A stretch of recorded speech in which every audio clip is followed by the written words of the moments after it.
짜장면 한 그릇이 50원 하던 시절, 압구정과 신사동 일대가 평당 200원이었다는 사실 믿어지십니까? 지금으로 치면 거의 공짜나 다름없었던 거죠. 그런데 이 허허벌판 같던 강남이 어떻게 대한민국 최고의 부촌으로 변했을까요? 우리가 몰랐던 강남 개발에 숨겨진 진실을 알아보겠습니다. 특히 국가 권력이 직접 부동산 투기에 나선 충격적인 이야기까지 있으니 끝까지 시청해주세요. 강남 개발이 시작된 진짜 이유는 무엇일까요? 많은 분들이 서울 인구 증가 때문에 강남을 개발했다고 생각하시는데 사실은 전혀 다릅니다. 강남 개발의 진짜 시작점은 바로 6.25 전쟁의 트라우마였죠. 1950년 6월 25일 새벽 북한군이 남침했을 때 이승만 대통령은 자신만 도망가고 한강대교를 폭파해버렸습니다. 그때 서울 시민 150만 명이 한강을 건너지 못해 그대로 갇혀버렸죠. 1965년 서울 인구가 350만 명으로 늘어났을 때 시민들은 이런 걱정을 하기 시작했습니다. 또 전쟁이 나면 우리는 어떻게 한강을 건너지? 바로 이런 두려움 때문에 제3한강교, 지금의 한남대교가 1966년 1월 19일에 착공됩니다. 그런데 흥미로운 건 이 다리의 설계 기준이었어요. 북한 평양 대동강에 있는 다리가 25m였으니까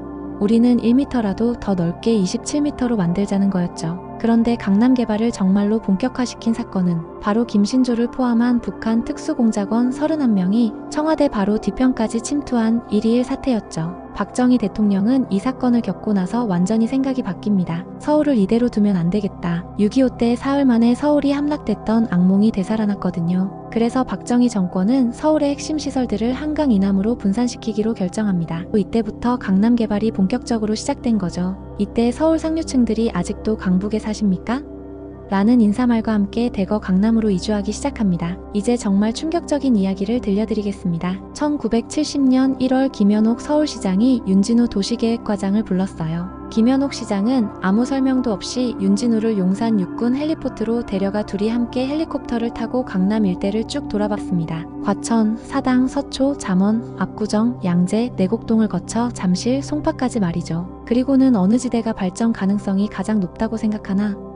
물었고 윤진우는 탄천 서쪽 지역, 즉 지금의 강남구 일대를 유망하다고 답했어요. 헬리콥터에서 내린 두 사람은 박종규 청와대 경호실장의 집으로 갔습니다. 박종규는 간단 명료하게 물었습니다. 헬리콥터로 돌아본 지역 중에서 어느 곳이 가장 장래성이 있고 투자 가치가 있다고 생각하나? 윤진우가 탄천 서부 지역을 언급하자 박종규는 이렇게 말했습니다. 그러면 그쪽 땅을 사모으지. 바로 이 한마디가 강남 투기의 시작이었던 거죠. 2주일 후 윤진우에게 시장실에서 연락이 왔습니다. 제일은행 고태진 전무실에 가서 돈을 받아와라. 윤진우가 찾아가자 고태진 전무는 책상 서랍에서 적금 통장 하나를 꺼내줬어요. 원금이 무려 3억 원이었고 이자까지 붙어서 총 3억 4천만 원 정도였죠. 지금 가치로 환산하면 약 70억 원에 해당하는 거금이었습니다. 그런데 고태진이 누구였을까요? 바로 이우락 청와대 비서실장의 추천으로 국고 관리 업무를 맡게 된 인물이었어요. 울산 출신으로 박정희 정권의 핵심 금고지기 역할을 했던 거죠. 윤진우는 1970년 2월 초부터 본격적으로 강남 땅을 사기 시작했습니다. 5개월 만에 총 23만 7천 평을 매입했는데 투입된 자금은 12억 8천만 원이었어요. 그런데 자금이 부족하자 김성곤 공화당 재정위원장이자 쌍용그룹 창업자에게서도 추가 자금을 받았습니다. 그해 11월 서울시는 영동지구 개발 계획을 공식 발표합니다. 그러자 땅값이 급등했죠. 윤진우가 1년 전에 산 땅의 가치가 20억 원까지 올랐어요. 고작 1년 만에 2배 가까이 뛴 거였습니다. 그리고 이 땅을 팔아서 얻은 18억 원의 차익이 바로 1971년 박정희 대선 자금으로 사용됐습니다. 박정희가 김대중과 치열한 접전 끝에 95만 표 차이로 간신히 당선될 수 있었던 배경에는 이런 부동산 투기 자금이 있었던 거죠. 정권 차원의 투기가 시작되자 민간에서도 투기 열풍이 불기 시작했습니다. 이때 등장한 신조어가 바로 복부인이었어요. 고위직들이 직접 나서기는 체면상 어려우니까 부인과 딸을 앞세워 부동산 시장을 누비게 한 거죠. 복부인들의 투기 방법은 단순했지만 효과적이었습니다. 막대한 자금으로 아파트 청약을 무더기로 해서 당첨 확률을 높이는 거였어요. 당첨되면 분양가보다 비싸게 되팔아서 차익을 남기는 방식이었죠. 개발 지역에는 복부인들이 타고 온 고급 승용차들이 줄을 서 있었고 그들의 핸드백 속에는 거금의 수표와 현금 다발이 가득했다고 해요. 1970년대 강남을 대표하는 아파트 중 하나가 바로 반포주공 아파트였습니다. 특히 반포차관 아파트는 1490가구 모집에 수천 명이 몰려 경쟁률이 5.6대 1에 달했는데 정말 황당한 일이 벌어졌습니다. 당시 정부는 산하 제한 정책의 일환으로 정관 수술을 한 사람에게 청약 우선권을 줬거든요. 그러자 반포주공 아파트에 당첨되기 위해 정관 수술까지 불사하는 사람들이 속출했고 반포주공 아파트는 내시촌이라는 별명을 얻게 된 거죠.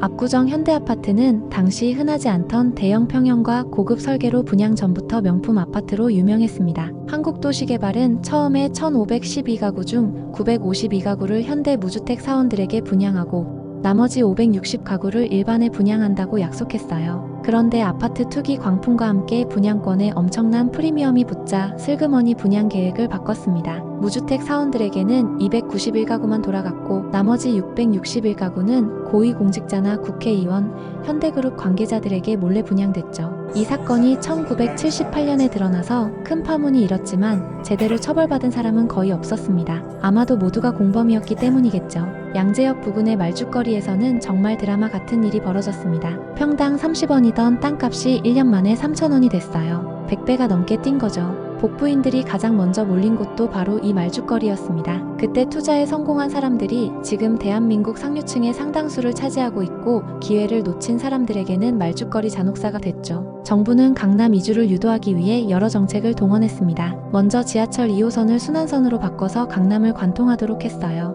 원래는 왕십리에서 당산동까지 연결하는 직선 노선이었거든요. 또한 강북에 흩어져 있던 고속버스 터미널을 1976년 강남의 하나로 모았습니다. 유흥업소들도 강북 도심에서는 허가를 금지하고 신사동과 압구정동으로 옮겨가도록 했어요. 그리고 결정적으로 명문 고등학교들을 강남으로 이전시켰습니다. 1976년 경기고가 청담동으로, 1978년 휘문고가 대치동으로, 1980년 서울고가 방배동으로 이전했죠. 이렇게 해서 강남 8학군이 조성되었고 강남 불패 신화의 기반이 마련된 거예요. 강남에서 시작된 투기의 역사는 지금까지도 계속 반복되고 있습니다. 몇 년 전 사회를 뜨겁게 달궜던 광명시흥 3기 신도시 예정지 부동산 투기 사건을 보세요. 그때의 주범도 정치인, LH 임직원, 지자체 공무원들이었어요. 투기 방식도 사전 정보를 이용한 것으로 1970년대와 똑같은 수법이었습니다. 정말 역사는 반복되는 것 같아요. 2014년 현대차가 서울 삼성동 한 점 부지를 감정가의 3배인 10조 5,500억 원에 매입한 사건도 주목할 만합니다.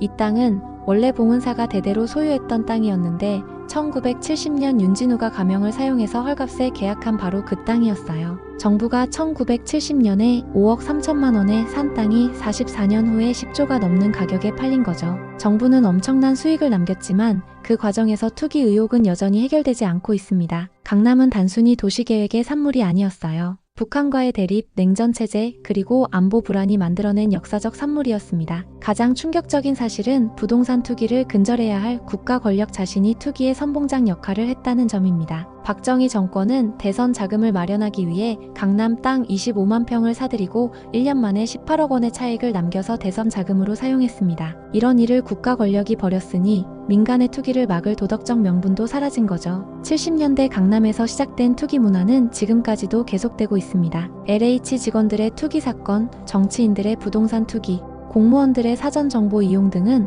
모두 50년 전과 똑같은 패턴이에요. 투기를 막아야 할 사람들이 투기에 앞장서는 구조가 전혀 바뀌지 않았다는 거죠. 강남이라는 말에는 합리적 주장, 상대에 대한 배려, 다양성의 인정, 글로벌 경쟁력 같은 긍정적 이미지도 있다는 거예요. 하지만 동시에 특권과 투기, 오만과 졸부 같은 부정적 이미지도 강하죠. 결국 강남의 미래는 우리가 어떻게 만들어가느냐에 달려 있습니다. 강남을 특권과 투기의 상징으로 남겨둘 것인지 아니면 배려와 합리, 경쟁력의 상징으로 발전시킬 것인지 선택해야 해요. 그러기 위해서는 먼저 강남 개발의 진실을 정확히 알아야 합니다. 국가 권력이 투기에 앞장섰던 역사를 직시하고 같은 실수를 반복하지 않도록 해야 하죠. 그리고 부동산을 투기 수단이 아닌 주거 공간으로 바라보는 인식의 전환도 필요합니다. 그동안 몰랐던 강남의 진실 어떠셨나요? 댓글로 여러분의 생각을 들려주세요. 그리고 이런 역사적 진실을 더 많은 사람들이 알 수 있도록 구독과 좋아요, 그리고 공유 부탁드립니다.